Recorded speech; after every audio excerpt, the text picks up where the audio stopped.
Let me talk to you. The biggest icon in wrestling.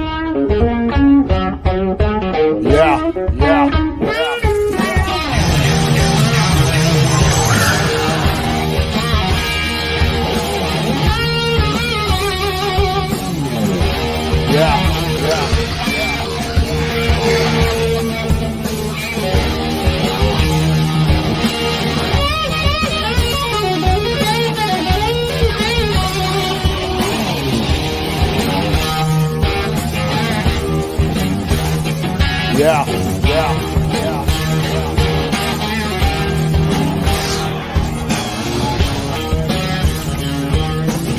Let me talk to you. Welcome. We are live, ladies and gentlemen, for another episode of Let Me Talk to You, episode 33. Your boy Frankie Fresco, and of course, my brother back after being gone for about a week. DiTrapio, what's up, bro? How you doing, man? What's up, brother? All is man. well, brother. All is well. Awesome, dude. So I'm a little bit under the weather, but we're here. The most important thing is that we're here, and we'll try to see if we can do a quick show today. Since I'm a little bit under the weather, but we'll talk. We'll kind of recap a couple things as quickly as possible. So lineup quickly is gonna be NXT. We'll recap what happened yesterday, American Bash, the Great American Bash. Then we're gonna talk a little bit about the Dolphins. Talk a little bit about Tua's contract out there. We'll talk about the Marlins and how the Miami Marlins keep giving everybody up for free, and then we'll close it out with some soccer / some Olympics, and we'll call it a night. But anyway, sir, before we start, sir, how you been, man? I didn't see you last week, so just want to see how you're doing. Everything's all good? It's all good, brother. Celebrated my girl's birthday last week. It was really nice. Weather was nice. But that's quickly changing, you know. As you know, there's like a tropical depression heading our way soon. So yeah, hopefully it doesn't hit us. All right, well, let's talk a little bit about the Great American Bash last night. We had week 1, the first result of what happened.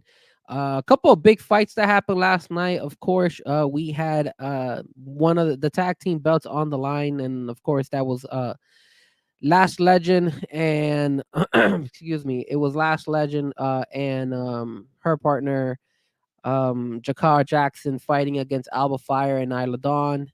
The two girls went at it. Kind of figured it out. We kind of realized that Last Legend and Jakar was not gonna go ahead and take this one. It looked more like it was gonna be a fight where the champions were gonna take over. I mean, at the end of the day, we have SummerSlam right around the corner, and I wouldn't be surprised if they might make a match between them and Bianca Belair and Jade Cargill. So of course, there it is, ladies and gentlemen. Alba Fire and Isla Dawn retain the championship belts. Nick, talk to me. Did you get a chance to see last night's American Bash? No, I did not. I missed out. But these are two really good wrestlers. They're really displaying really good wrestling, and WWE NXT feels like they're gonna be the next champ, or they are the next champion. So it's good to see them wearing belts again. Absolutely, man. It was good to see the two girls win and defend their belts pretty well last night. Last Legend and Jakara did a pretty good job. I mean, they hang on tough. They hung on tough, but unfortunately, they weren't able to get the job done. Secondly, that happened as well. We had the Joe Henry concert. Joe Henry was out there, and of course, when you say Joe Henry, sir, we always believe in Joe Henry, right? That's just common in our room, and of course, you know where we're going with this, right? You know where we're going with this, right? Or you don't want? Do you want to say his name?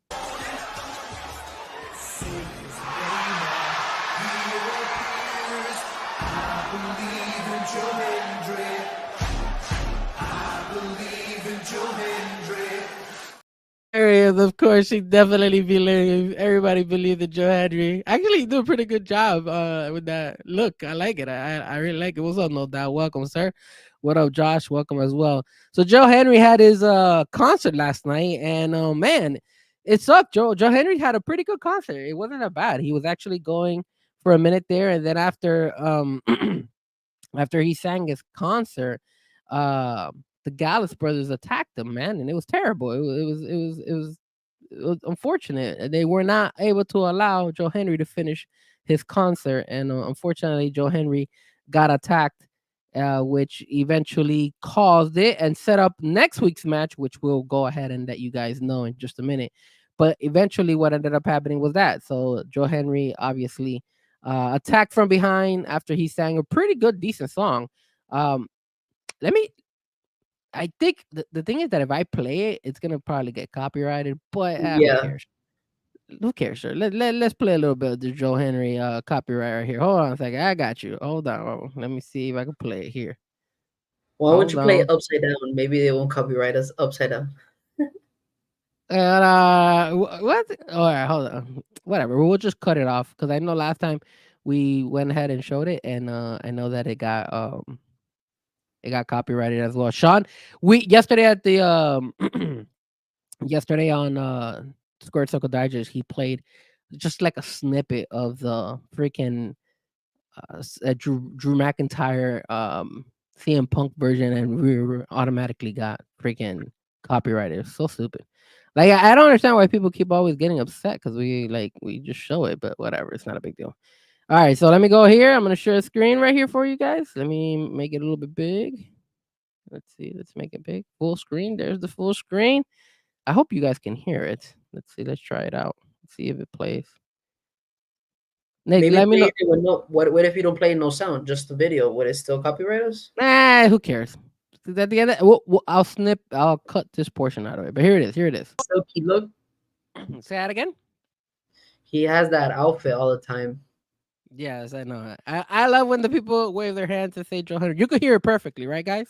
Let me know in the chat if you guys can hear it. Just want to make sure you guys are able to hear it, especially for the people tuning in on Twitch, on YouTube, on X, and of course on Facebook. But let's continue. He has a really good song. I'm only gonna play that song before they attack him. Watch the concert show right there, ladies and gentlemen. It was That's pretty good. funny, bro. It was good. They come back eventually, and of course, Gallus comes and attacks him, and then unfortunately, beats him down. But it sets up, of course, next week's match, which will eventually be Joe Henry and Gallus going one on one on on week 2 of the Great American Bash. So that was pretty cool. We'll probably get copyrighted, but I don't care.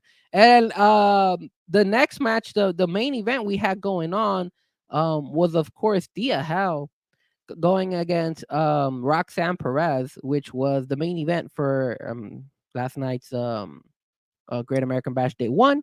And of course, sir, we got a great fight. It was good to see Thea, but unfortunately, we kind of all knew that it was going to be Roxanne's time to shine. And of course, she still remains the champion, defeating Thea. Again, great fight. Both girls delivered. It was a back and forth type of fight. Thea had her a couple times in a Kimura and in an armbar a couple times, but it just didn't work out for her. And of course, um, we weren't able to get Thea winning the championship, but it was a great fight.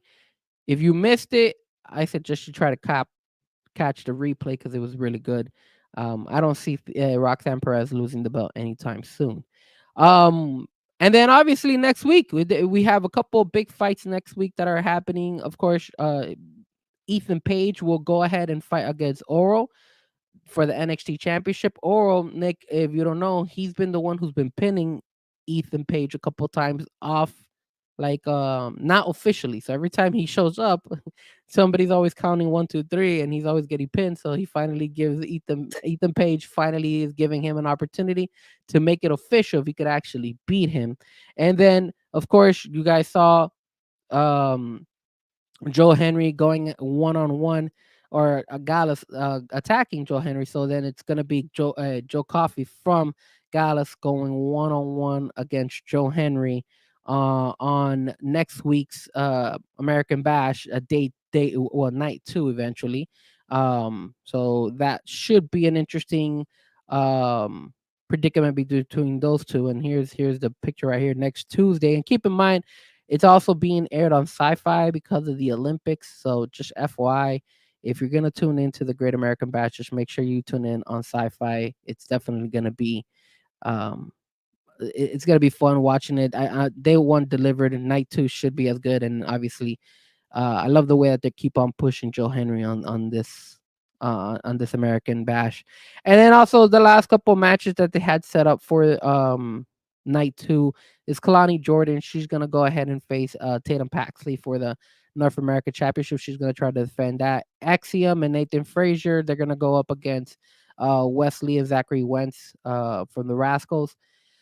And then excuse me, the last one, is there anything else? The last one is Trick Williams going one-on-one against Pete Dunne. And of course, Pete Dunne. Pete Dunne has been going ahead and attacking not only Trick Williams but also Sheamus on the main roster, so it should be good.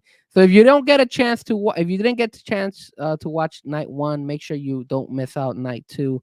NXT has done a phenomenal job, and it should be good to go.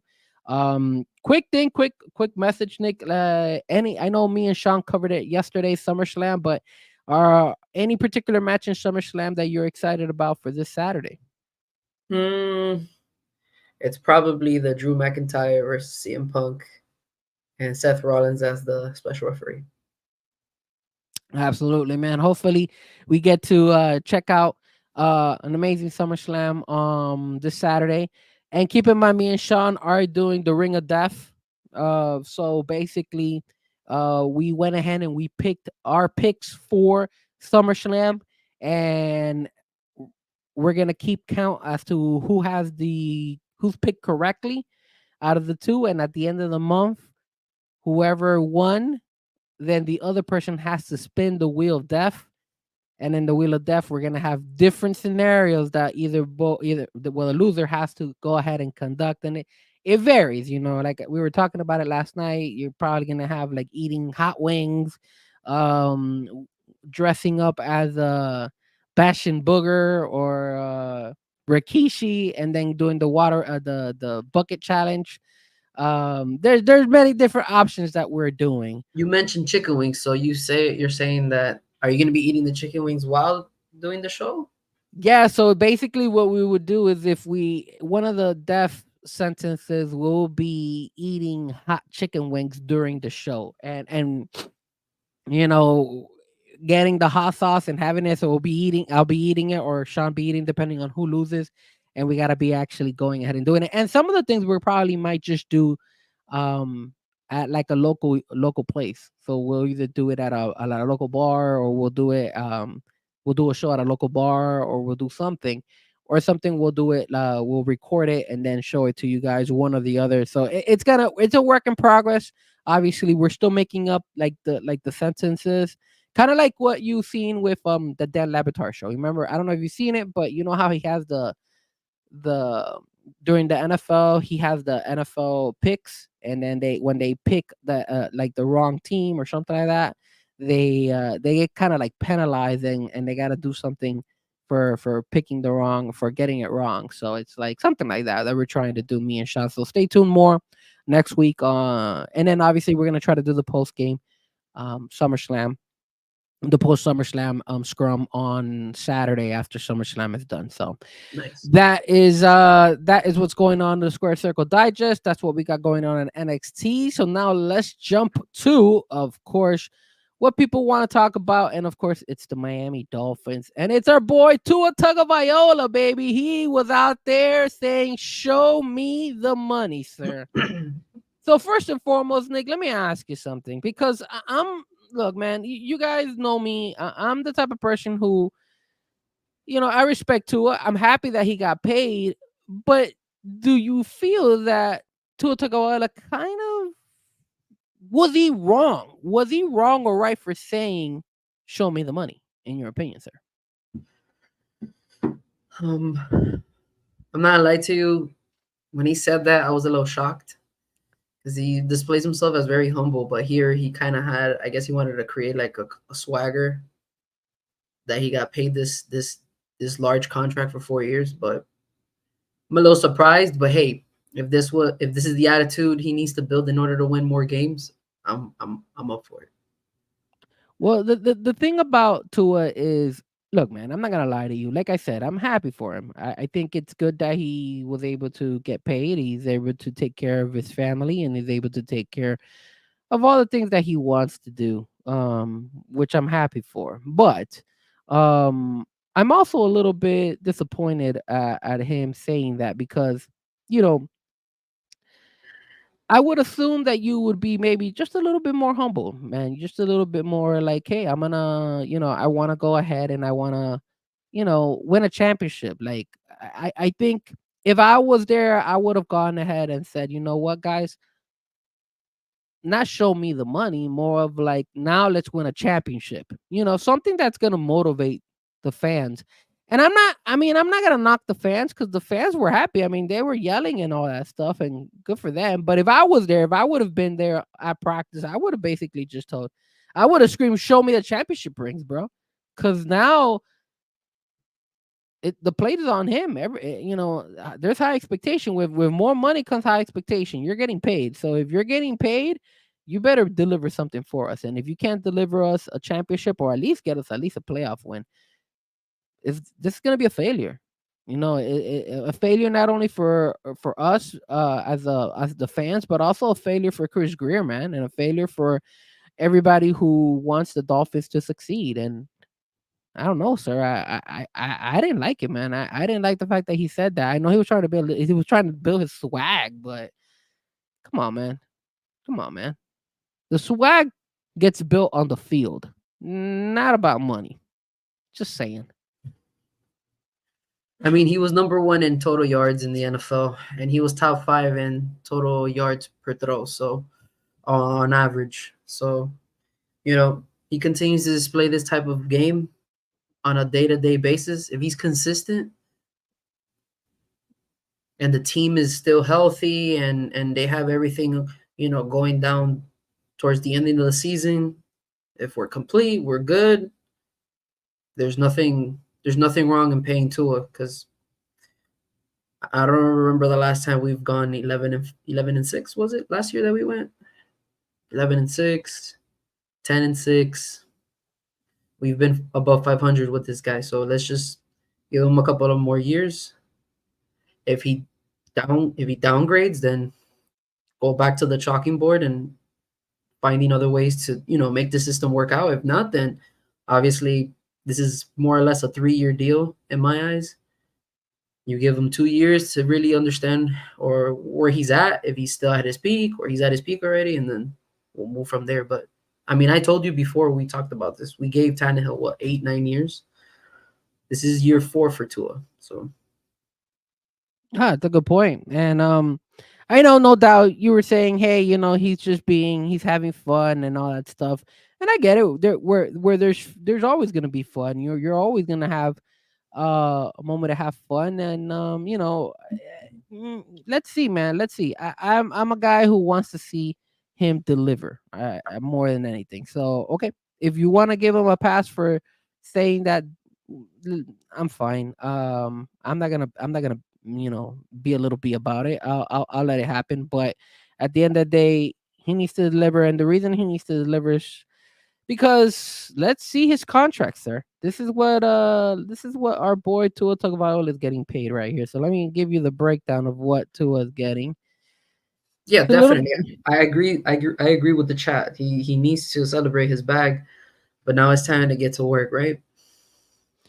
yeah. I mean, well, let's take a look at what's going on here. So what's the chap saying? Of course, official memo says blame the CONMEBOL for Tua.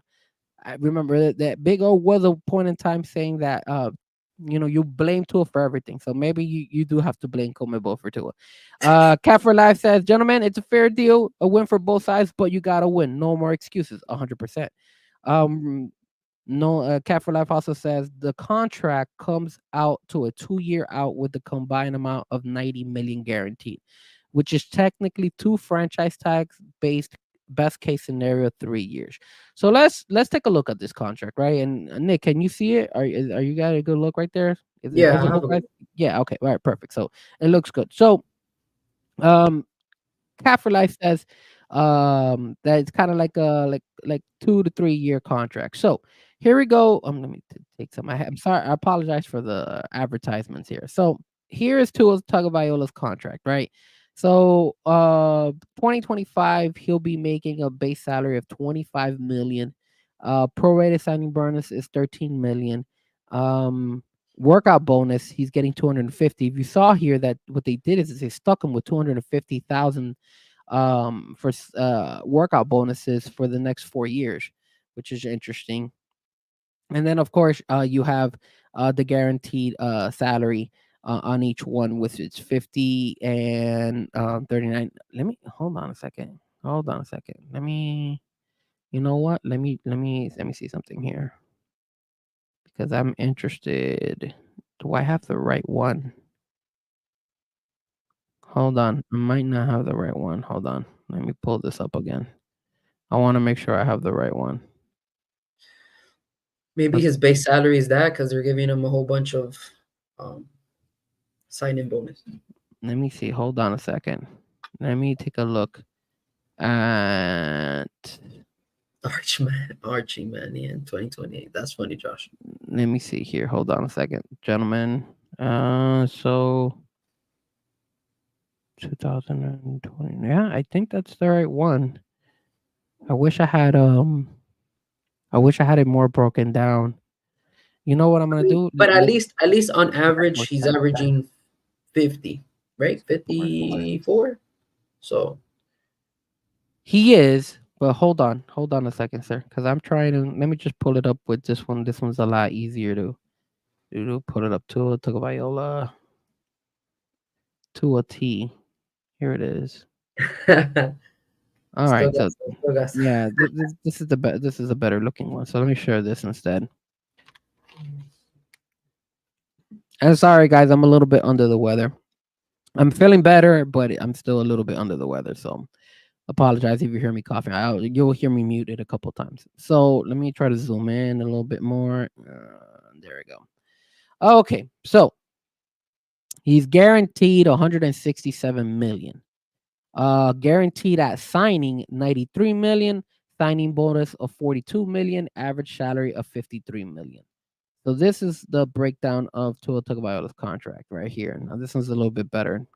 If you look at it again, it does say here workout bonuses of 250,000. Roster. I don't know what this is. I guess roster slash GM bonus 750,000. That's interesting. I wonder what that is. His base salary jumps to 25 million, then 54 million. Man, we're gonna be hit with 54 million base salary on 226. But that's where by then we should know more or less where Tua stands, and if he's willing to pay that, or if not, we go ahead look at the dead cap, 25 million. Yeah, look at the dead cap this year, bro. 90, 98, 93 Yeah, million. Jesus. but look at the base salary, dude, and the signing bonus. Yeah, I mean, we're not gonna cut him. Obviously, we wouldn't cut him this year, and then next year either, because it's 83 million. But then you're right.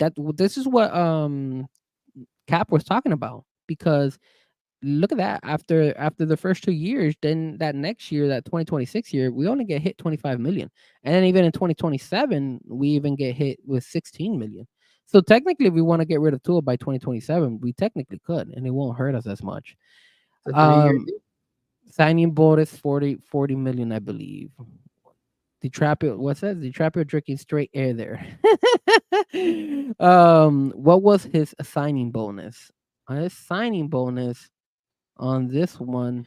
No doubt has a good point. Also, the salary cap will be increasing. We've been seeing it. It's been a trend lately. So I mean, he got so up here. If show you me look, money. if you see up here, look at the signing bonus, 42 million. That was his signing bonus.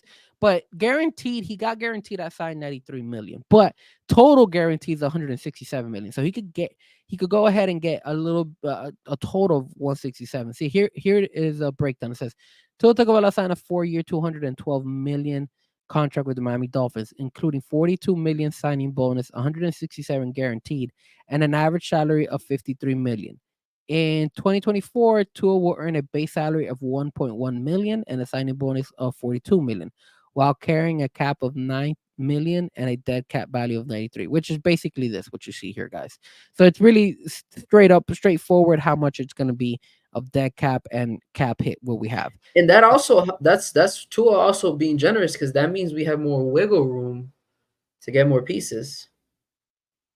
Um, It's a big contract, but it's structured for us to at least have some wiggle room this year and even possibly next year for some wiggle room. Obviously, the third year is where it's kind of a little tricky, but I guess you could say that.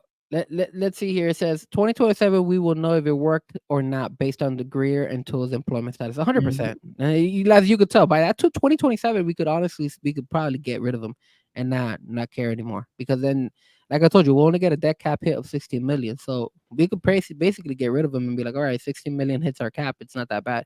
It's a basically a 2-year out for us. Or if he balls, he can get a new contract. So it's a win-win. Yes, that is correct. true. They were mentioning that, and he could make more money. Obviously, he definitely can. And I mean, if he delivers us a playoff win, or if he delivers us at least an AFC Championship appearance, I don't see why not give him an extension. But now, guys, do you guys feel that? What will Tua need to take? Okay, so now that Tua got his contract, what do you feel he needs to do in order for him to get a second extension? Does he have to win a playoff game? Does he have to at least take us to the AFC Championship game?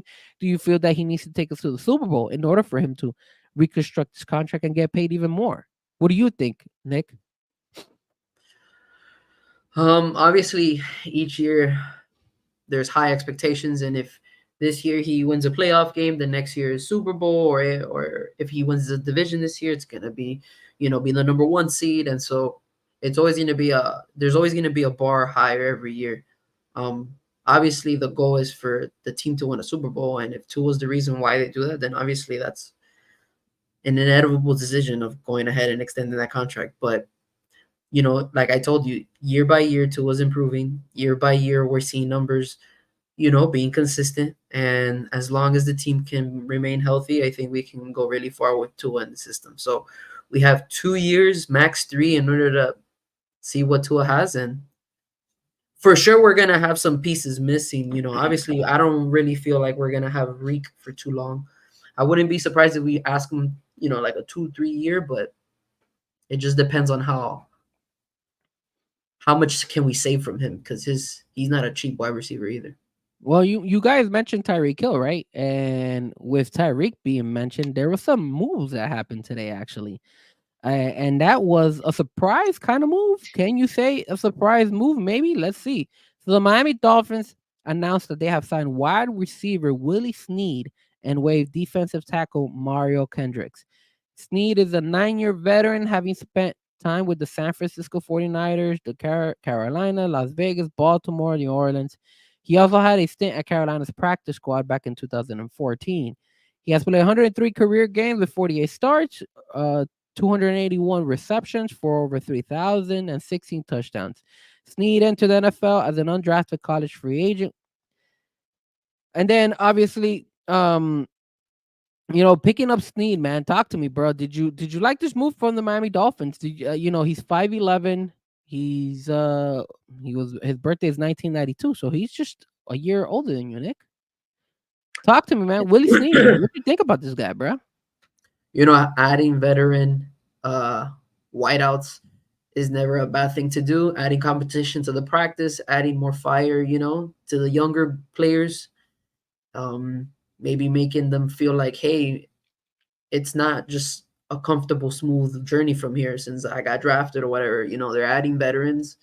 And at the end of the day, he played in San Francisco. So you already know that type of connection that Mike McDaniel has with a lot of San Francisco players. So he's pretty much done it with River Craycraft, Raheem Mostert. And so maybe this is a good choice. I just feel like this is just more competition. We have good young wideouts like Taj Washington, Malik Washington, Eric Izukama.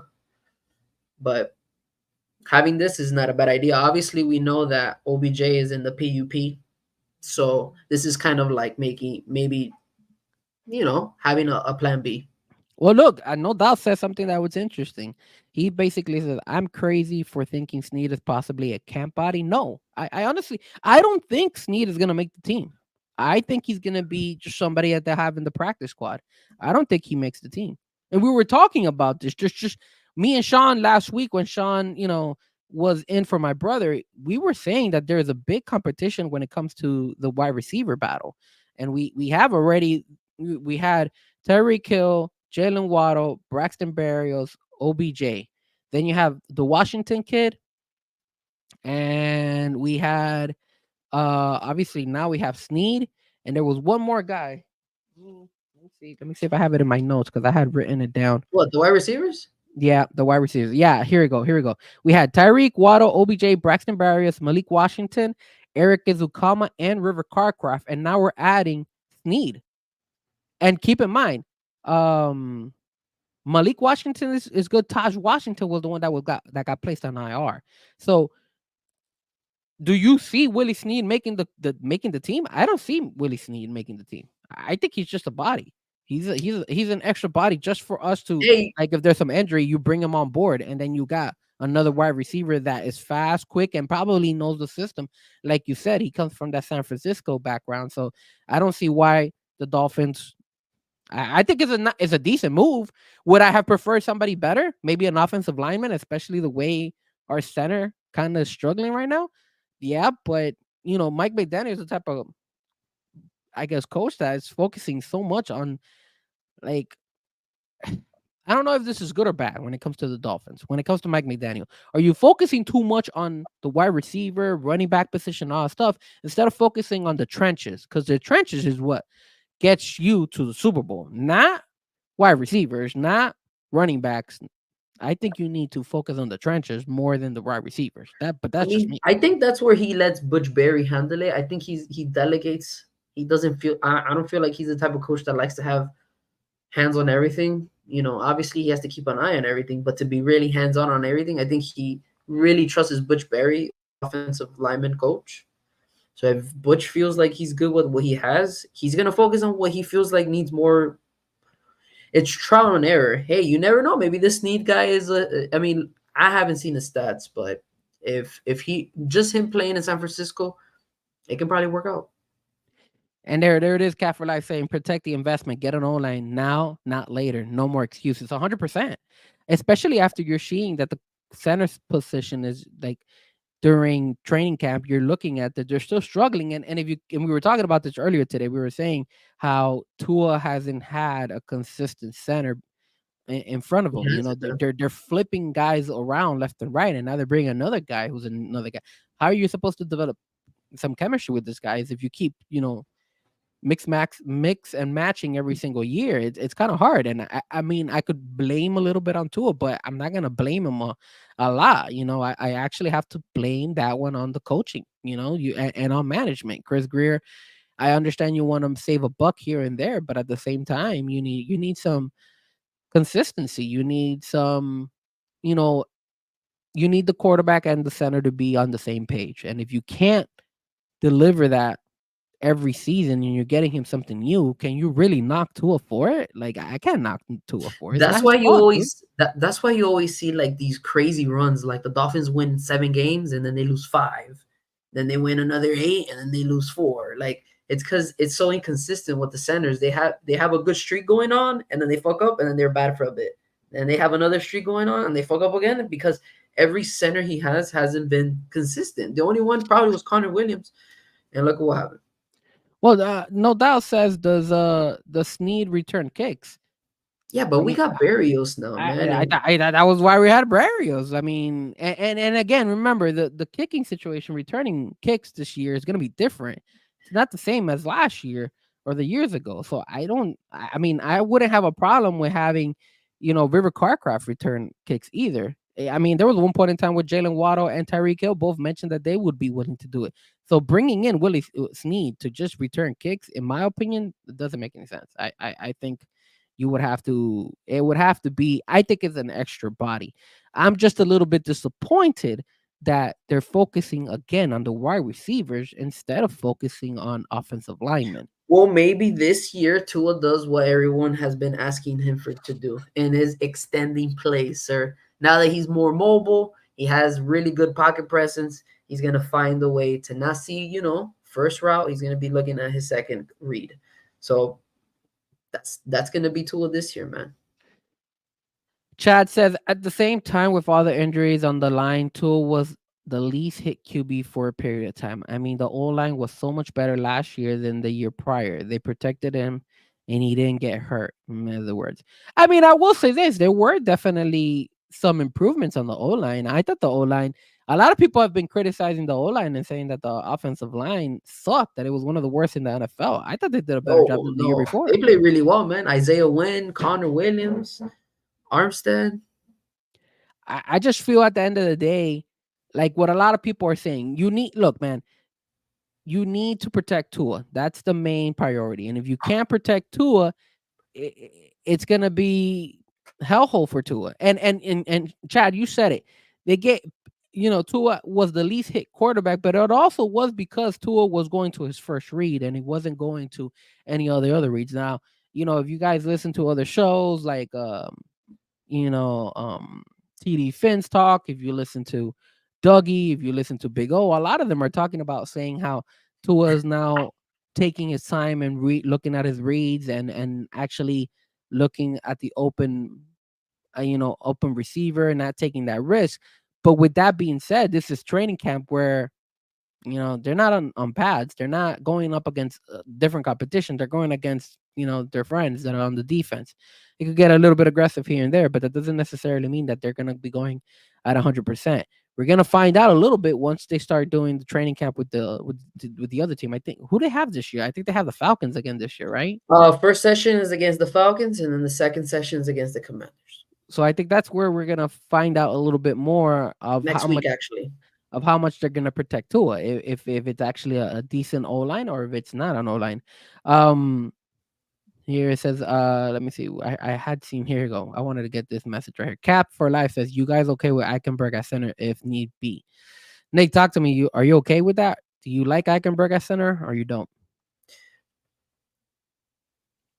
I think Eichenberg has talent, but man, he's inconsistent.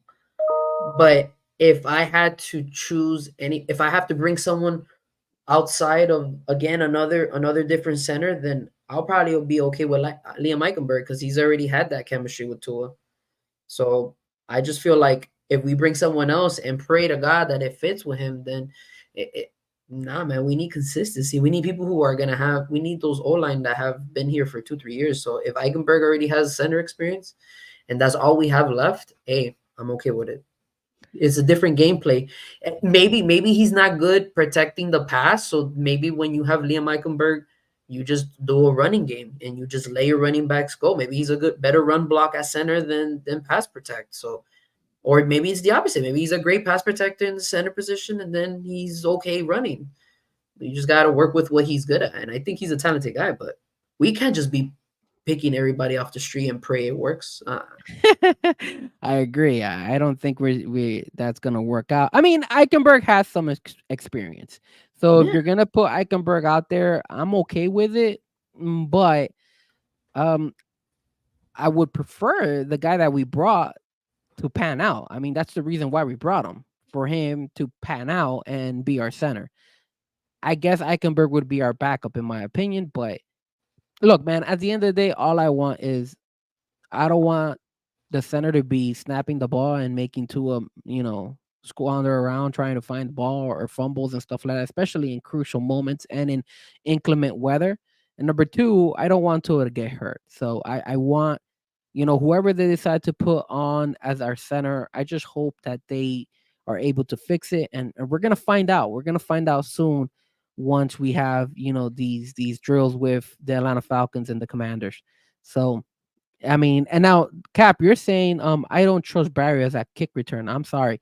Well, look, man. I mean, I think Braxton Barrios does a serviceable job, man. I don't expect him to take it to the house, but he looks like he can, break a tackle or two and extend the play, give us an extra 5-10 yards, and I think putting us in good field position all the time based off on that rule. I'll take it, bro. but the thing is, so Cap also says this. He says I need to see some special team kicks returns. Look, man, I think the last time that we had a strong kick returner was this guy. What was his name, Nick? Do you remember the wide receiver that we let go? The little guy. Damn, Bro, what come was on, Jakeem Grant, sir. Jakeem Grant? There he is. So remember, Sir, man. how you gonna forget about my boy Grant? Remember, I'm under the weather, so I've been taking some medication here. So keep in mind, I'm a little bit dozy, man. I'm not as hype as I usually am, but yeah, Jakeem Grant was our last guy who was like legit when it came to taking returns. Now after him, we haven't had anybody that great. So, but again, like I said, The only one that flashed was our boy the one that he just Javon Best. You see what Chad wrote? Yeah, Javon Best, that guy, bro. Javon Bass. Classic, man. I'll get back to the name That you were thinking of? that I was thinking about. Yeah, Of course, man. Let me see what they say in the chat. I think it's fair to say we saw growth with Eichenberg last year. Yeah, absolutely, man. I think he's definitely improved. So we're in the right track. But again, we're Miami Dolphin fans. We don't have patience. We want results. I get it, man. But We want results. I'm practice sorry. makes perfect, man. And like I told you before, we're making mistakes now. I rather have them being made now here in practice than out there in week 15, week 16 type shit. And like what Chad said, the growth of Austin Jackson, he has definitely. Hopefully, he doesn't. He's a late bloomer, bro. He's a late bloomer. Hopefully he doesn't fall back a little bit though. That's what I'm hoping that it doesn't happen. He could be that type of lineman where he has one good year and then all of a sudden he kind of goes back to his old habits. I hope that's not the case. Hopefully he can keep it up and hopefully he's able to, be, you know, worth the draft pick that we wasted, that we basically spent on him. Chad says also, I'm gonna say this. I think Houston would be a stud, a big boy. I think so too, man. I think he will. I think he's gonna be legit for the Dolphins. Now, Nick, I wanted to go and try something with you, sir. You know me and you, we're always doing this, and a lot of fans, I mean, a lot of you guys are probably not gonna like it, but this is something that me and my brother, we always do that. We always do this for you guys. If you guys have been watching the show, we did it a while back. We said we were gonna bring it back again because we want to know if anything has changed in our eyes, and that's of course our predictions. We did our predictions before, and now we're in the middle of training camp. So this is our second prediction to see if anything has changed, sir. Now, I gotta find my list. I gotta find my list of where I don't know where I put it. I think I have it. Hold on. I should have it here. Let me see. Hold on a second. Because I always keep notes of everything that we talk about. I gotta find it, but we did our pre-prediction before, and now we got to do our pre-prediction again. And then obviously the last prediction we're going to do is before week 1, of course. So now that we've been seeing what the Dolphins have brought into the table when it comes to, training camp and Tua getting paid and all these movements, sir, talk to me, man. Are you ready for our second pre-prediction, sir? Are you ready? Yeah, we can try. We can try to do our pre. I think last time I believe my pre was 12-5, I believe. Yeah, you had them going pretty deep, man. I gotta look for it. What I'll do is I'll make sure I find them the last time we did them. But I think I had them going 9-8. I think that's what I had them going. Like Josh, I think calls it 9-8. I did have them going 9-8. Are you guys going on Saturday? I won't be able to go on Saturday. Or maybe I can. Maybe I don't know. I'm doing the podcast with Sean for SummerSlam, so I think I think SummerSlam is gonna be late. So maybe I might be able to go, but depends on how I feel, man. I've been a little bit under the weather. That's why I have not been able to go. I wanted to go on Friday for the members day because me and my brother have access to that, but I don't know, Nick. Are you going on Friday? I don't think I was able to get the day off from work. No, sir. They didn't give us. It's hard, man. The HR life doesn't let me, bro. They don't let us. They never let us take our days off, man. It's crazy. Like it's ridiculous. But and I'm going to Orlando this weekend, so no go for Nick on Saturday. I might depending on how I feel. If I'm feeling a little bit better, I might. And look at that, Chad was there. So I was here for the first one, of course, sir. We usually do three predictions. We do our first one when it's like clean slate. We got the schedule. What you think we're gonna do? Then we do the middle one, and then obviously we do the one right before the season actually starts. So let's go, sir, and let's go with what we have right now in front of us. You got a Tua Tagovailoa that was, yelling out there saying, "Show me the money." He got paid. We got a Tyreek Hill saying out there, "Hey, look, I love the Dolphins. Don't trade me. I want to retire as the Miami Dolphin." Jalen Waddle got paid. We still don't know what's going on with Javon Holland. Maybe he has to prove himself. We're having some issues at center. Our defense is looking pretty decent, not so bad. There's some mix. People are saying that Porter is doing okay. Some people are saying that he's sucking balls. Uh, I don't know what to tell you. We haven't been able to see Cam Smith out there. He's been kind of like a letdown, in our opinion. Maybe that's another draft that we were not able to hit on. You got so many different storylines, so many different scenarios. Is it ready, sir? Are we ready? Talk to me. We'll go one by one to see if anything has changed between you and me and our predictions. So, with that being said, week one, sir, week number one. That is us, the Miami Dolphins, going one-on-one against those pesky Jacksonville Jaguars, sir. Who do you got, sir? I got the Dolphins winning, bro. So you got week one, you got the Dolphins. So Yeah. I'm gonna put this here. I'm gonna put Nick, and then I'm gonna put Frank, that we both know what it is. So obviously you got us beating the Jags, and again, I nothing has changed in my eyes. I think the Jacksonville Jaguars are a good team, but I don't see the Dolphins losing to the Jags. Week two, we got those pesky Buffalo Bills prime time. We're gonna be out there, sick or not. We're gonna be out there. Has your Um. I think you had I think you picked that we were gonna win that game, if I'm not mistaken. Yeah. I think we're gonna win that game as well. So you have the Dolphins winning. Yes, sir. So you have them 2-0. I actually have the Dolphins. I'll say the Dolphins win. I say some way, somehow they squeeze it out. They figure out a way. Because that Buffalo team is still gonna be a little bit shaky. They don't have their wide receiver anymore. I know they got the rookie, but still no too soon for chemistry between Josh Allen and his new group of guys. Then we got Seattle, sir. We got Seattle on the road, sir. A big game in Seattle. Talk to me, sir. What do you think? And I'm gonna write some of you guys on the chat board. I got Josh. Josh is saying 9-8. Cap for life is saying 10-7. So Cap 10-7. Talk to me, Nick. What do you got, Seattle? This is a tricky game because this is gonna be our first West Coast game, and it's a big change. I feel like the Dolphins are gonna find a way to, pull this one out. So I have them going 3-0 for now. All right, I like it. 3-0. In my eyes, I think Seattle. I think we should beat Seattle. I say we beat Seattle as well. I think we make it all the way to the West Coast. It's early in the year. I say we could beat them. All right, week 4, sir. We got the Tennessee Titans. Talk to me. Are we at home? Are we beating them or are we losing to them, sir? Man, now without King Henry, they're pretty vulnerable. So I say we win. We So finally beat that streak. So you got the Dolphins 4-0. Hmm. And is it well rested because we rest one extra day.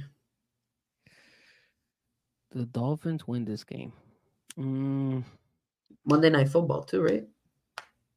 It is Monday Night Football, yes. You know what? I'll go with you, bro. I think nothing's changed in my eyes. I say Tennessee loses to the Dolphins. I say we got Dolphins 4-0. Week 5, we both agree. Obviously 5-0 Dolphins, right? Yeah, by then we should have Jalen Phillips and Bradley Chubb or one of them. So we should be good. I agree. So going into the bye week, we got ourselves the Dolphins going 5-0, both of us. All right, now we go to week 7, sir. On the road against the Indianapolis Colts. Some people are saying that Indianapolis is going to be sneaky good this year. Yeah, well, Anthony Richardson, by then we should know what type of team the Colts are. I'm not quite sure if do we do well after a bye week? I'm not quite sure. I forgot the record for that, but it's after a bye week. I I don't know, something in me, bro, is telling me that this Colts team is going to be a little bit interesting. So I'm not lie to you. I think the streak ends here. I know I had them winning last time, but I think they're going to lose in week 7. All right, hold on. I got you. I'm gonna let you know what exactly happened here. So, did they give you? Okay, so last year we played the Kansas City Chiefs. We were 6-3, and then we had a bye week 10, and then we played the Las Vegas Raiders, and we beat them 7-7 to go 7-3. That was 2023. Um, let me tell you 2022. In 2022, our bye week was week 11, and we beat the Houston Texans to go 8-3. And the game before that, we had beaten the Cleveland Browns. In 2021, our bye week was all the way in week 14. We had won the New York Giants. We were 6-7, and then we beat the Jets week 15 to go 7-7. And then we'll go one more season, 2020. And in 2020, we had our early bye week. We had a bye week 7. We were 3-3, and then we played against the Los Angeles Rams, and we went 4-3. So they in the last since 2020, they haven't lost a single game right after the bye week, sir. Talk to me. So with more reason that might happen. So you're saying they're gonna lose? Oh man. Well, you know what? I'm gonna go with history. The last couple of years, we win after a bye week. I say we win again. So I got them 6-0, no matter what. All right, moving on. We continue. Next game, we got the Arizona Cardinals.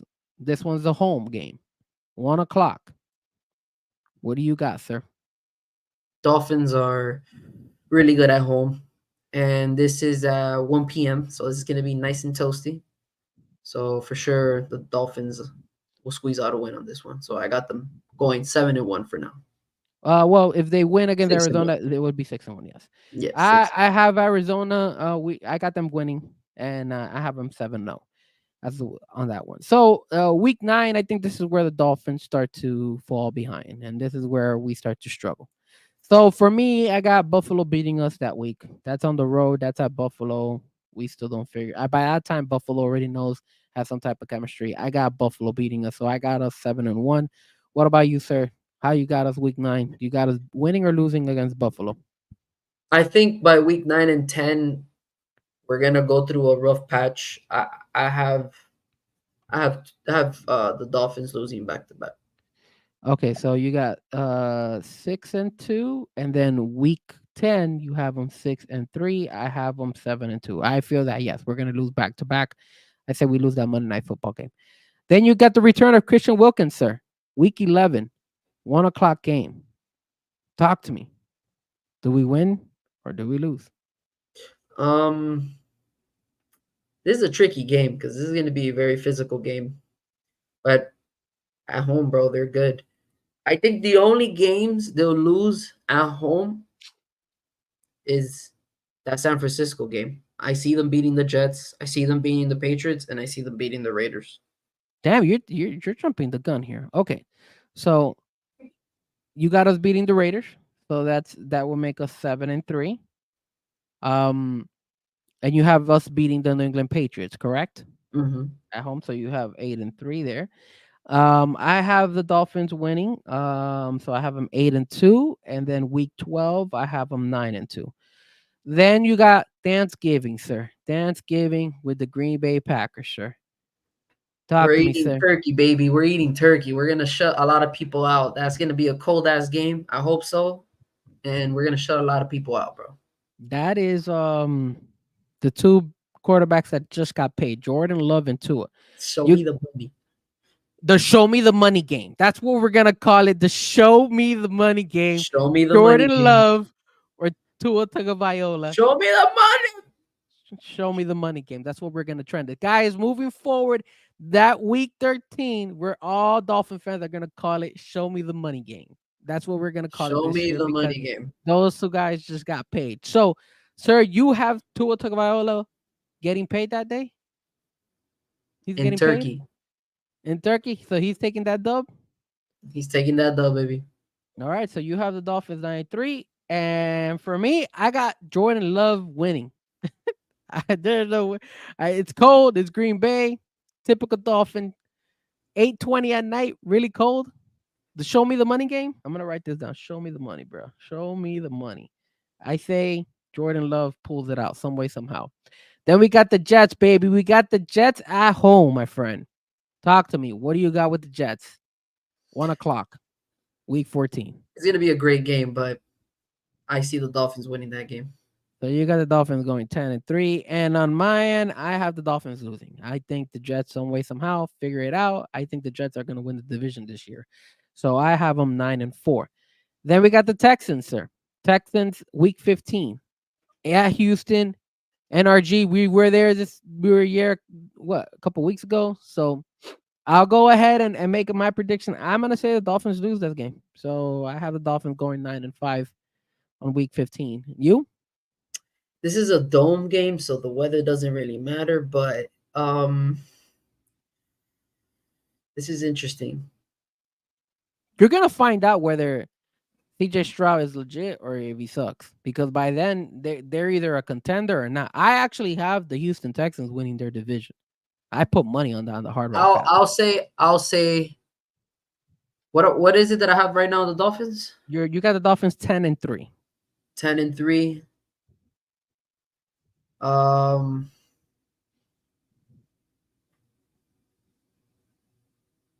This is tough, but I think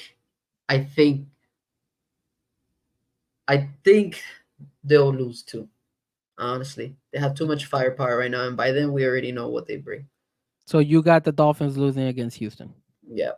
All right, so then the Dolphins would be 10-4 by then. All right, week 16, we go to we play San Francisco at home. Until I don't see Mike McDaniel getting his shit together, I just don't see him beating his mentor. I got the Dolphins losing, so I got the Dolphins 9-6. What about you, sir? Sir, I got a lot of people who are going to be happy during Christmas, and it's because Tua's going to deliver a hell of a game against the San Francisco 49ers, and they're going to win. They're going to win. They're going to show a lot of people. Mike McDaniels would be like, y'all took me to San Francisco, now come to Miami. Boom. All right, 11-4. Week 17, we got the Cleveland Browns. The Browns against the Dolphins, and the Dolphins are away, and they're playing over there in Cleveland. And it's I guess it's a Sunday night football. Yeah, it is a Sunday night football. Prime time in the middle of the freak at the end of the season. That's cold. That's cold. Prime time, baby. Prime time. You know what? I'm gonna go out on a limb. I'm gonna say the Dolphins are able to beat the Cleveland Browns, because the Cleveland Browns, I think they're gonna be a decent team, but there's just nothing to do in Cleveland. So if the Dolphins go to Cleveland, all they have to do is just practice, because there's literally nothing. There's no nightlife. There's nothing over there in Cleveland. It's one of the worst towns I've ever been. One of the worst cities I've ever visited in my life. And it seems to haunt me every time, because I've been there like 4 times because of work, because of the Dolphins playoff game when we got there and then drove to Buffalo. It haunts me. So I'm gonna go on a limb, and I'm gonna say the Dolphins are able to win that one random ass game at night at the end of the season. So I got the Dolphins winning. What about you, sir? Talk to me. What do you got? Week 17. You're at 11-4 right now. That's what you got. This is gonna be a really good game, but I have a feeling we're gonna, right our wrongs and finally run the ball during this time period of the year, because this is where run football really matters. And I think Cleveland's gonna be still good, but Dolphins are gonna pull out a win on this one for sure. So you got Dolphins winning. Yep. Damn, man, you really got them going really well. Yeah, I guess you're sticking to your guns. You got them 12-4. So heading to the last week, by this time, either two things have happened. Either the Dolphins on your book definitely have clinched the playoff spot, and probably are in maybe already clinched the division, because they would have gone 12-4. On my end, I have them 10-6. They would probably either maybe have clinched the playoff spot or they're in a dogfight trying to make it to the playoffs. And then, of course, we got the people that, we just don't like. And then, of course, what a better way to end the season than to go to New York, Dolphin takeover, Jets versus Dolphins, Week 18. Look, man, I think by then the Jets have won the division. I think by then the Jets have won the division. So I'm gonna go ahead and I'm gonna go on a limb and say the Jets are still gonna be assholes and they're gonna beat us. So I have the Dolphins going 10-7. What about you, sir? Before I say my pick, guys, we appreciate every view for each episode. Don't forget to hit that like button, hit that subscribe. Um, I'm not gonna lie to you, this is giving me goosebumps from last year. I think we spoke about how this was gonna be the division winning game for the Dolphins, you and I, back when it was the Buffalo and Dolphins. So I think this is gonna be another division clinching, game. It's gonna be prime time. I think both teams are gonna be, I believe it's what, 11-4 or No, you're 12-4 right now. So if 12 you and if you 4. if Yeah, you I wouldn't be surprised if the Jets are 11-5 or the Dolphins are 12-4, and then, but I still think that the Jets will find a way to win this game. so you got the Jets winning. Yep. All right, so we got all right, sir. So our second pre-predictions, we have the Dolphins. You have them going 12-5, and I have them going 10-7. I'm gonna put here pre-predictions, and I'm definitely gonna look for the other one and see if anything has changed. So this is our second one, and then Hmm. obviously we do our final one right before the first week of the playoffs. I'm sorry, the first week of the season. My apologies. I'm already jumping the gun, thinking that we're gonna be in the playoffs. Look at that. Look at that. I You think should be proud of me. I remember last time I had the Jets beating us twice, but I really do have a feeling now with the defense looking better, the pieces that we brought in offensively, I think we can handle the Jets at least one game. Maybe. But now that we're gonna now that no doubt put here beat the stinky Jets. I have something I wanted to talk to you guys about. I don't have a banner. I apologize. I don't have a banner, and the reason I don't have a banner for them is because it's been very disappointing to even cheer for this team, and I feel that they're very stinky themselves. And I'm talking about none other than the stinky Miami Marlins. The Miami Marlins have gone ahead, and we usually don't talk about the Marlins because the Marlins suck. But I had to bring up the Marlins because I saw this online, and I said, "Yo, I gotta share it with you guys." And I'm a little bit disappointed at the Miami Marlins. The Marlins keep trading everybody, bro. They don't give a damn about the fan base, and we don't talk about the Marlins as much because the Marlins are just trash. Look at all of these players, man. All-star hitters since 2017. Everybody, and this is not they didn't even include Bell on here who just got traded as well. Talk to me, Nick, man, and you guys in the chat board, man. What do you guys think about the Miami Marlins, man? Like we usually don't talk about them because it's just disgusting talking about them. But knowing how Josh Chisholm is playing right now, I got a good friend of mine that lives in New York, and he sent me videos of Josh Chisholm out there, and those New York fans. Actually, you know what? While we answer this, I'm gonna pull up the video he sent me, and you'll see the New York Yankees fans they appreciate the guy, man, and us like dumbasses, we just let him go. Nick, talk to me, man. Why are the Marlins? Why do the Marlins do this to the fan base? What's up with this, man? It's been a constant trend for so many years that now it's kind of been numb to the whole community, and we've seen moments where the franchise picks up and they do really well at the end of the season, like last year. But then they see pieces like this and they're like, should we build around this team more and aim for, the World Series? Or let's just go ahead and be a farm organization and just, sell out these players, get a lot of return in investment and just really just, build in that weird trend and look at the players they've traded or they've let go, and Yelich, big time player, Giancarlo. Chino still sends me stuff about Giancarlo Stanton because he's a big Yankees fan.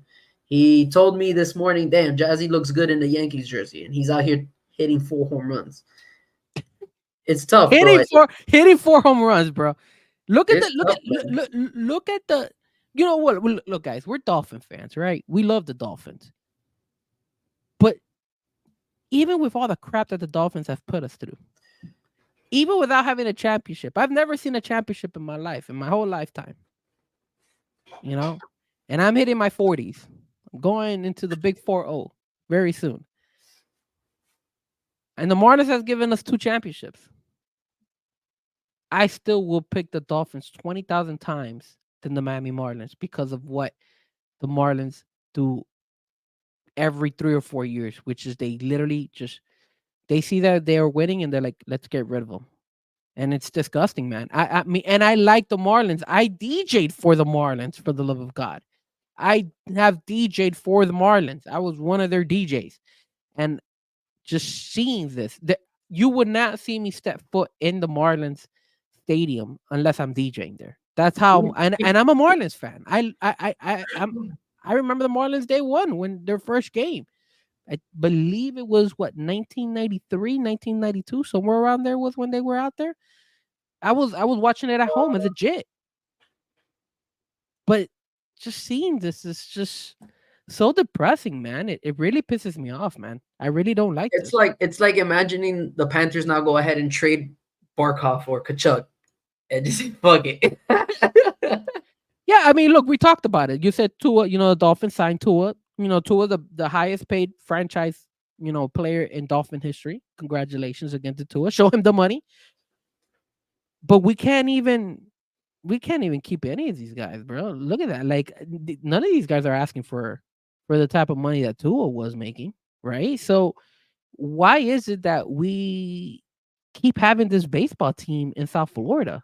Like, if you guys go to a lot of these games, I've gone to Dolphin games, Panther games, Marlins game, Inter Miami games.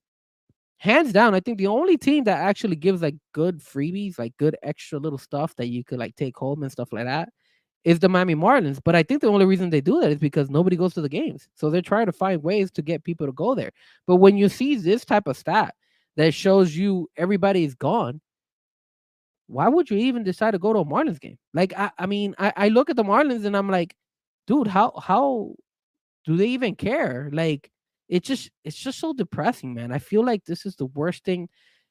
What a bad organization, man. Like if you look at all the South Florida teams, this is the only one that really, really, really like stings me, man. And guys, I've even been going to the Miami Rugby Sharks game. I've been DJing those as well. I prefer going to the Miami Sharks. At least those guys. I know those people are putting effort and everything. I just feel the Miami Marlins organization just they don't care about their team. They don't care about the players. They're literally relying on history. Like, hey, look, we won 2 World Series. We were good.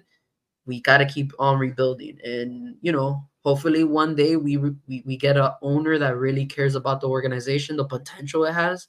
Nick, but we've been saying that for years, dude. Look what Cap just wrote.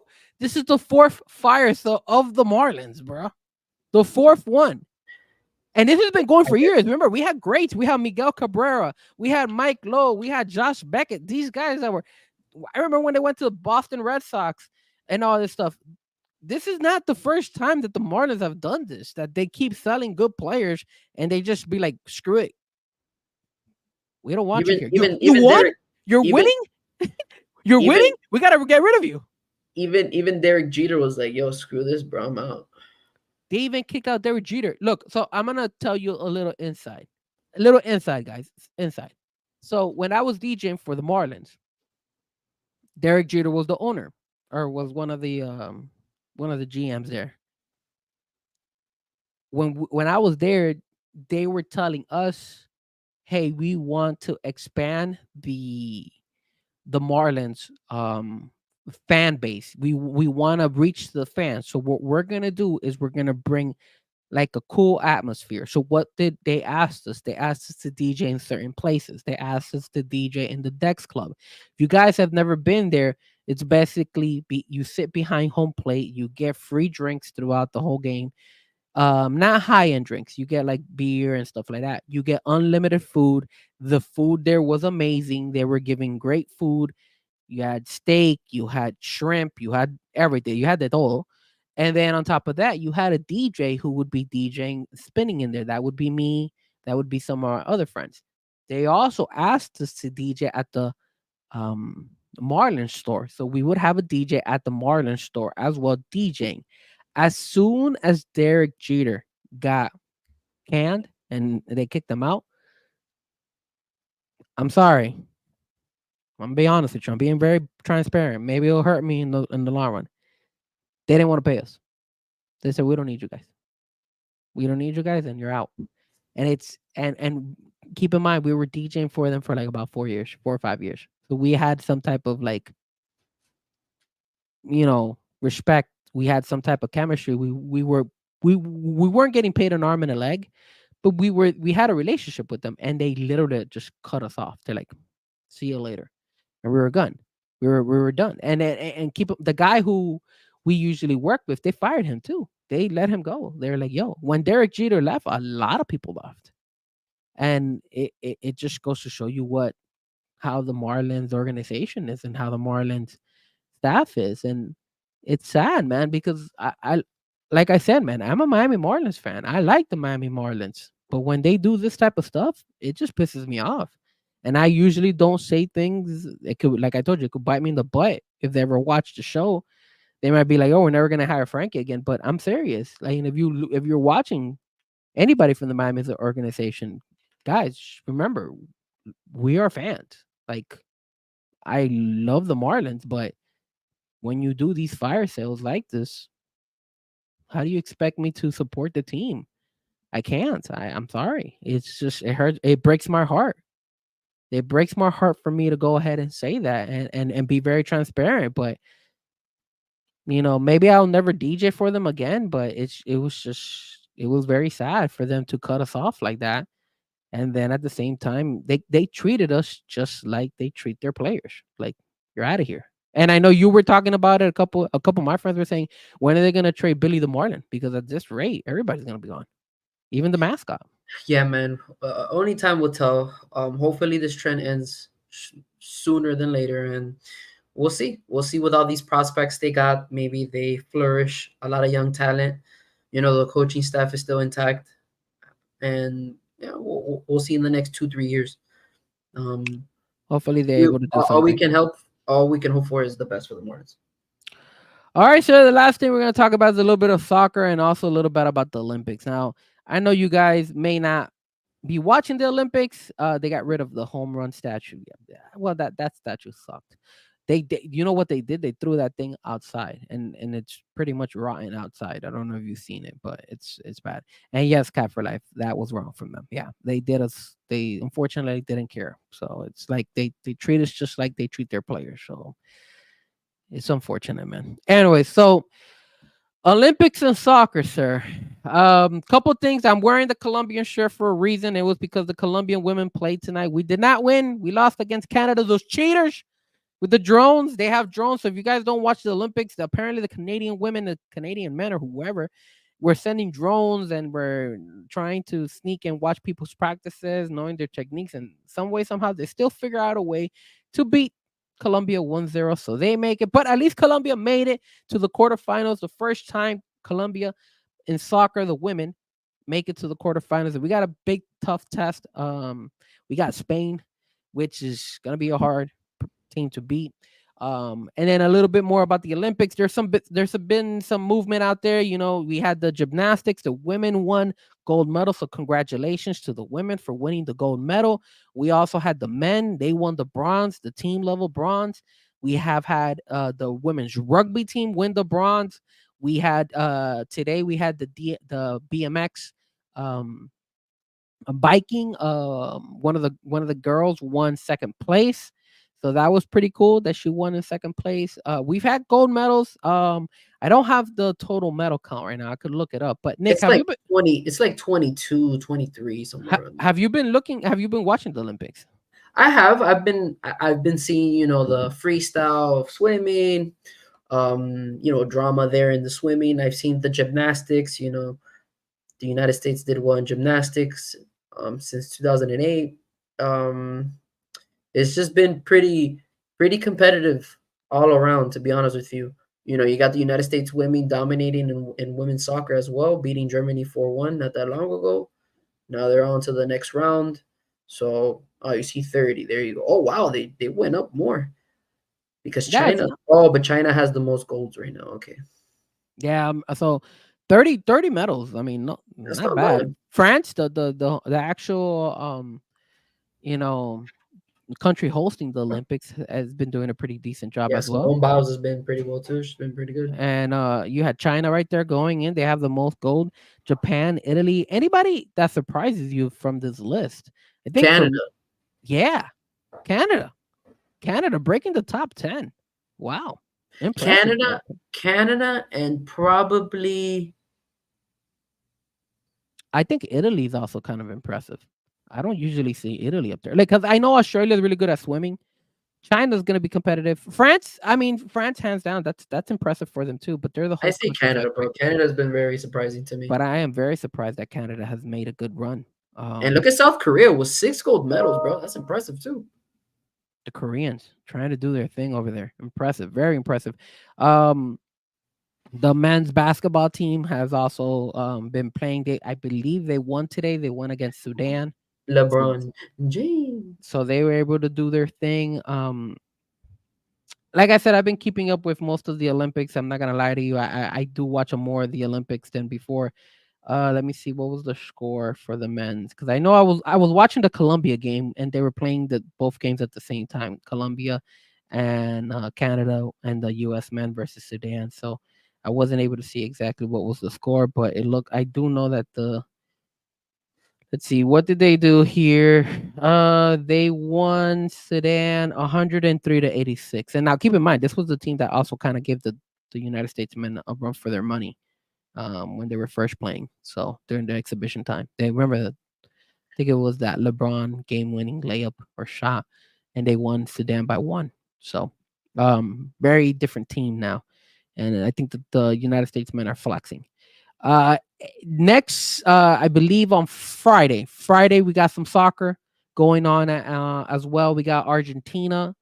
I believe they're playing against Morocco. France. Oh, they're playing against France. Yes, they're going against France. That's So a good game. Yeah. that should be a very enticing game coming up when it comes to soccer. And then there is another game that was going to happen. United States is playing Morocco, so that's who it is. So United States will be playing Morocco. Japan plays Spain. Paraguay plays Egypt. France plays Argentina. And then on the women's side, Saturday the United States plays Japan. Colombia will play Spain. Canada will play Germany. That's a big game too. And then the last one would be France against Brazil, and those are the quarterfinals for the women. So it's exciting time right now for soccer in the Olympics. Sir, any soccer outside of the Olympics that you want to inform us about? There's been a couple of friendlies slash tours. Obviously, we had Barcelona defeating Man City. So screw Man City. Let's go Barca and La Liga. Obviously, right now AC Milan is playing against Real Madrid. No, Mampe is not playing right now. Mampe is actually watching it from his home, but I know he's gonna possibly be predicted to play for the FIFA World Cup of clubs play. I think that's when he plays. But right now, the only person that I'll be looking forward to seeing his highlights is the Turkish Messi, Arda Güler. But aside from that, the game doesn't end until I want to say 10:30, so you can catch all their half out there. Not bad, not bad. And then obviously, sir, anything we missed, anything else you wanted to talk about before we call it a night? No, I just want to give a special shout out to my friend Nick. I'm at his crib right now. Nick, you want to say what's up?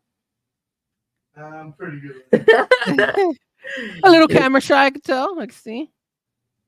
But shout out to Nick. We could hear him in the background, definitely. You're And then not only that, no wonder the internet quality was so good. The internet quality was really good this time around. But Well, oh wait, we got a 2 minutes, 2 minutes. College football. We got Florida State. We got Florida Gators being predicted to only win 4.5 games this season. What's going on, sir? What's going on with that? FSU, baby. wait, hold on. What is this? Is this a Florida State type of gathering coming up or something like that? All No right, doubt. so Talk to me, no doubt. Are you ready for the season? We're gonna so make so the we're gonna make so the we're gonna do the impossible. so we made a bet. So it's only fitting. It's only fitting that I make a bet with my brother, right?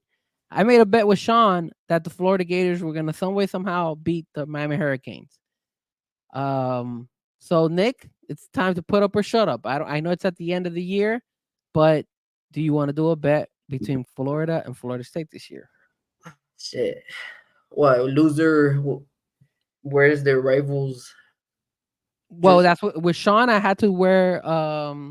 So if Miami beats the Gators, I'll be wearing Miami Hurricane attire. Jesus Christ! I think that day. I think that day I'm gonna like freaking like kill myself. I've sir, don't say that.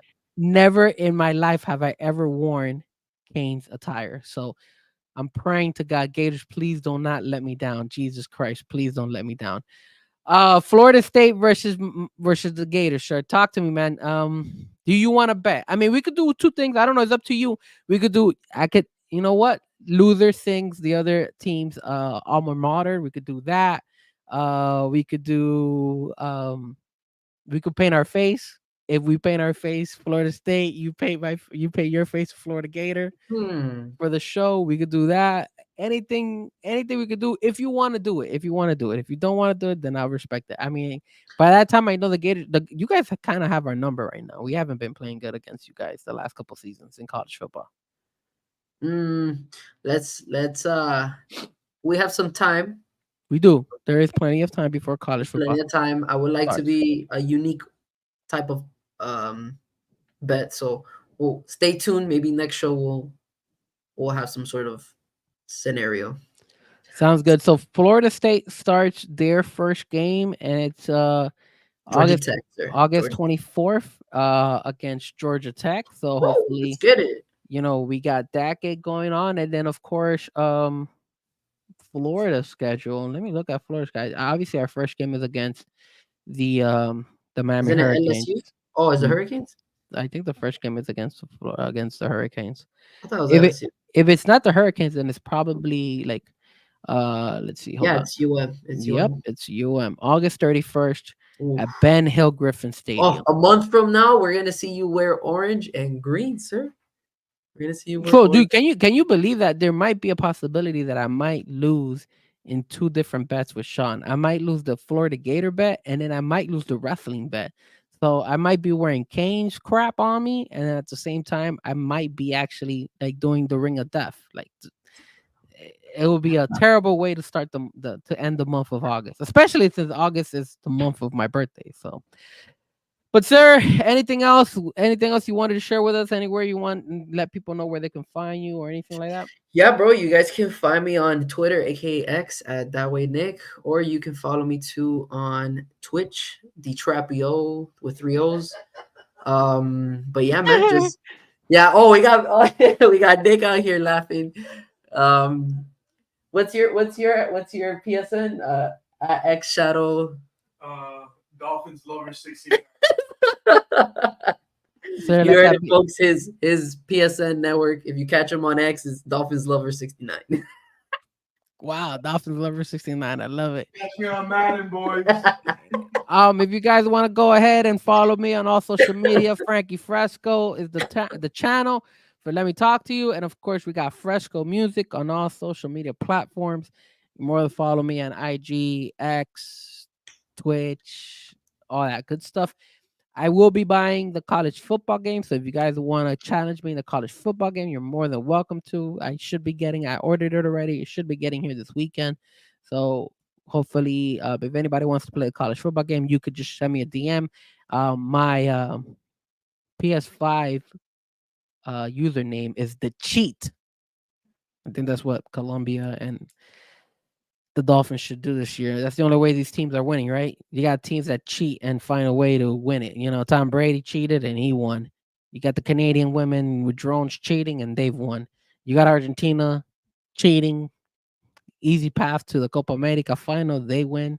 Qatar getting the French sick, he win. I mean, I'm telling you, man, we need to cheat our way. We can't make it up. The city of Miami gave Messi and the president of the Federation of Soccer of Argentina the key to the city a day after the Copa America final. You just can't make this up, bro. You just can't make this up. Sir, If I you heard can't beat them, then you gotta join them. Fuck exactly. So yes, Josh, if you want to go ahead, just let me know. I am send me a DM, man. Like and I have PS5, so Xbox. Yeah, I got versus PS5 too. So if you want to follow PS5, I'm DiTrapio with 3 O's. Yeah, same thing. DiTrapio, and then the cheat with me is the cheat, but with 3 T's in the at the end. And then I also obviously play Call of Duty. So I play Call of Duty, FIFA. I'll be playing college football. I play Madden as well. I play a lot of video games. We just when I have time. I'm playing Resident Evil 4 right now. Nice. Like that, man. I'm not into those scary games anymore. Not into it. I used to, but not anymore. I used to like Resident Evil, but eh. And then if you guys didn't catch it, definitely I recommend going watching Deadpool and Wolverine. Great movie. Even as sick that I feel, I was still able to go watch that movie because it was really good. I really liked it. So hopefully we get some more Marvel movies out there. I know Nick is a big Marvel fan out there, so I'm pretty sure he was excited with that Deadpool movie as well. Dope. He already saw it twice, bro. Of course he saw it twice. He loves Marvel. Anyways, sir, that's our show for today. Hopefully I feel a little bit more better. Sorry if I was a little bit not as energized as I usually am. I'm sorry that some of the segments were a little bit quicker. But, sir, I want to appreciate you for being on the show today. Welcome back. We really appreciate it. To everybody in the chat who chimed in, we really appreciate it. Josh, no doubt. Cat for Life. Chad was there.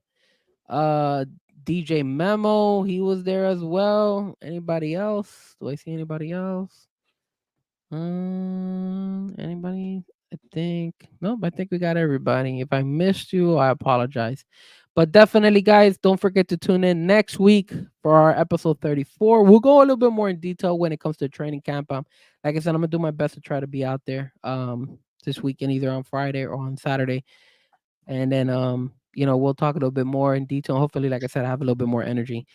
So everybody here, and let me talk to you. We will see you next week, episode 33 in the books, and we move on to episode 34. See you later, guys. Let me talk to you. The biggest icon in wrestling.